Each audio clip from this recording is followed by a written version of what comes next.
Welcome. I am Heidi Bianco, and this nonprofit spotlight moment is brought to you by Donorbox.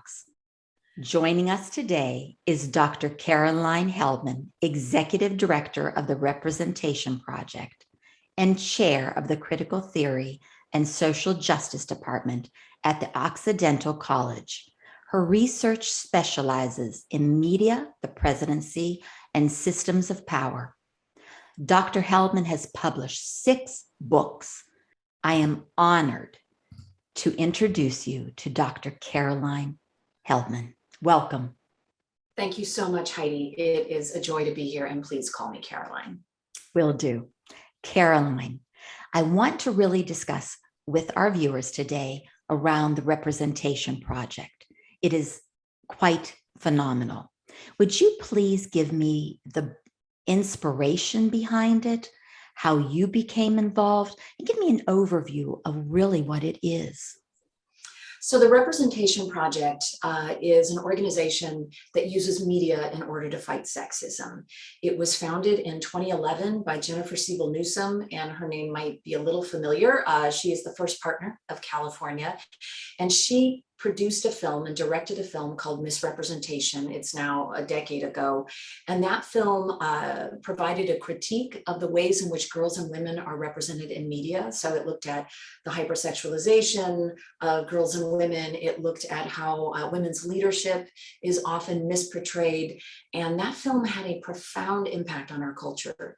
It aired nationally. There were discussion groups across the United States, and it really launched a national movement around media representations. Jen then went on to produce and direct another film focused on boys and men and toxic masculinity and the ways in which we construct masculinity, how they harm boys and men. And that was a film called The Mask You Live in 2015. She came out with The Great American Lie that looked at how the ways in which we structure our government and our policies, because we structure them in hyper-masculine ways, we end up leaving a lot of folks behind without a social safety net. And that was a film called The Great American Lie that premiered in 2018. So Jen has made some fantastic films. I run her organization. I got involved as an expert in misrepresentation, and I've appeared in all of her films. But I will say that the organization goes beyond films at this point. We also have a youth filmmaker program. We run youth media academies where underrepresented young people learn how to make films. They make films, they get them out into the world. We submit them to film festivals. They win awards, their voices are heard, and their topics and policies are amplified. We also have an online space called the Youth Media Lab, where they can come and learn how to make media, whether it's a podcast, a radio show, a video, a short film. We also run an annual youth film festival. So Jen is very dedicated to passing the baton to the next generation of filmmakers with a specific emphasis on underrepresented folks. So, poor youth, BIPOC youth, of course, women, LGBTQ plus youth, young people with disabilities. So lots of folks who otherwise wouldn't have their voices heard. And lastly, we run big campaigns, right? We ran the Not Buying It campaign that just transformed Super Bowl ads from sexist to ads that you could actually watch with your family. That happened in 2013.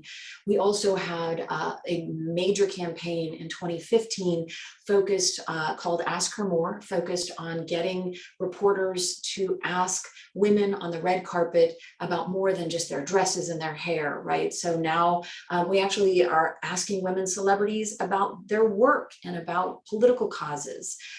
We just launched a big campaign called Respect Her Game, which focused on better representations of women in the Olympics. So we're constantly using film and media and social media campaigns in order to raise awareness about and address sexism in our culture. Full transparency, I did watch your trailers and I cried because the misrepresentation, the gentleman film based about what men should be. I mean, we need to break down these barriers. Can you give me a little bit more about people that, or a person or a group that you have really seen this change their lives?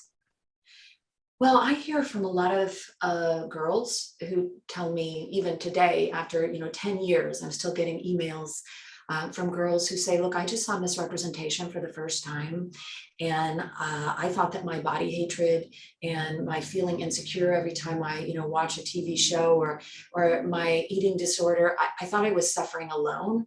But I see that this is coming from the broader culture. I'm getting these messages from the broader culture, and now I feel empowered to really push back against that."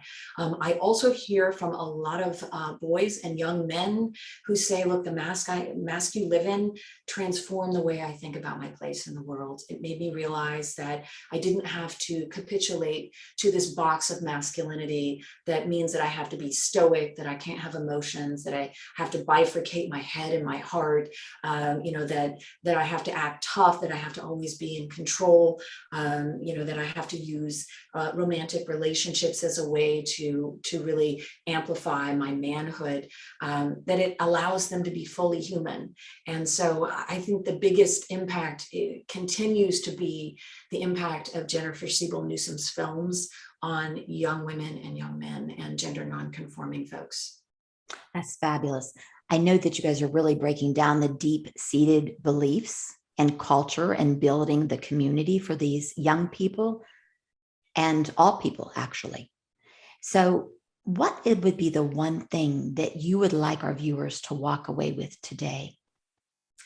I would like viewers to go to our website and join us in this fight for gender justice. I think at a really deep level, the ways in which we use gender to organize our world don't work. In fact, they have negative and harmful implications for young girls, for young boys, and for gender nonconforming folks.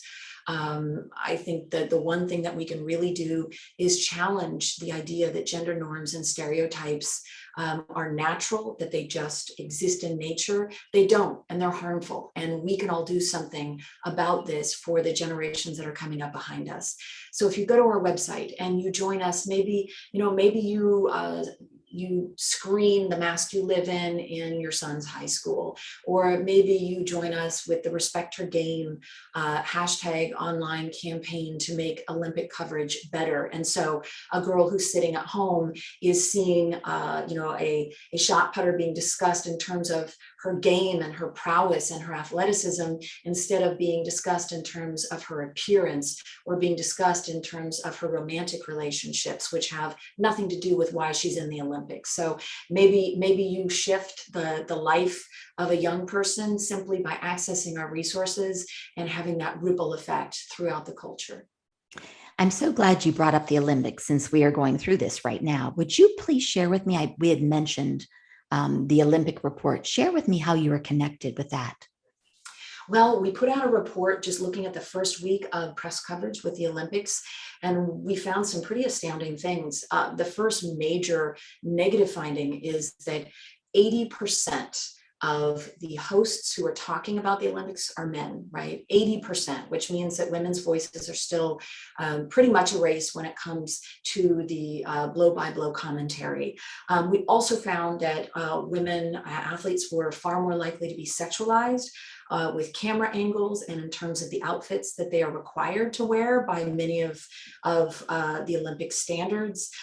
We also found that male athletes are simply referred to as athletes most of the time, but women athletes are referred to as women athletes, right? So you have the norm being men for athletes, and then women are other, right? They're women athletes. So we saw that the sort of very subtle language framing women as less than the norm. We also found that women athletes were 7 times more likely to be referred to as a gender diminutive. For example, being called girls instead of women, or being called chicks instead of women. Yes, that actually came up in the Olympics.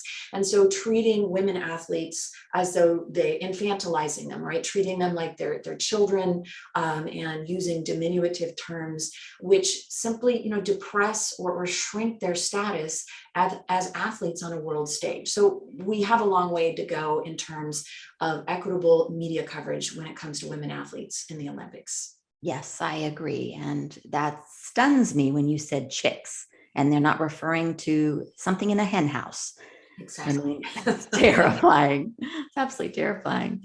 Caroline, I am so very grateful for your time. And I know how busy you are with your books and the representation project and teaching and research. I am just so grateful for illuminating not only myself, but all the viewers today. Thank you. Thank you, Heidi. It's an honor to be with you. Thank you. A special thank you for Donorbox for sponsoring this nonprofit moment. At Donorbox, we believe helping you helps others.